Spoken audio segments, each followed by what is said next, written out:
السلام عليكم ورحمة الله وبركاته. في الفيديو ده أول مرة أعمل ريل أشارك فيه حاجة من اهتماماتي أو من حياتي اليومية. بصراحة لما لقيت النتيجة مبهرة وجميلة قلت أشارككم فرحتي وتشاركوني فرحتي. أنا زرعت فلفل رومي وبصل أخضر وتوم ونعناع، وسبحان الله التجربة كانت ممتازة بحاجة بسيطة جدا. شوية طينة في أي قصيص أو في أي علبة كويسة كده، وبتحطي فيها بذور الفلفل أول ما يتاكل على طول، الفلفل الرومي أو الفلفل الحراق، وبعدين بتسقيها بقى وتتابعيها وتهتمي بيها.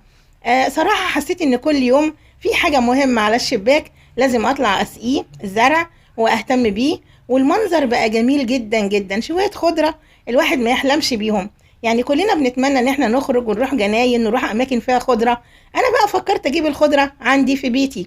اصحى الصبح الاقي النعناع اهو في الارضيه شكله جميل جدا، والفلفل طارح زي ما انتم شايفين، والبصل الاخضر ما شاء الله وخضره كده زاهي وجميل، والثوم لسه نونه في الارضيه. لكن التجربه في حد ذاتها ممتعه، والممتع جدا جدا بقى لما تشوفي مأذنة المسجد طلع كده ما شاء الله لا قوة إلا بالله، وكأن المسجد ينادي. يعني كان في أنشودة زمان كده بتقول: نادى المسجد في الأمة يا أمتي أين شبابي، بالطاعات تحلو الهمة والهمة فيها حياتي.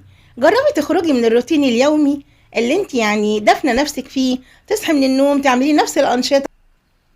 ولمسة جمال جديدة إن اليمام والعصافير بقوا يصحوا الصبح يجوا عندنا، ودي حاجة ما كانتش بتحصل أبدا. اليمام قاعد ومستريح كده، والعصافير الفجرية بتعمل صوت جميل جدا جدا في الزرع، وكأن فعلا صدقوا نفسهم إن فعلا عندنا حديقة. شكرا ليكم وشكرا على المتابعة. السلام عليكم.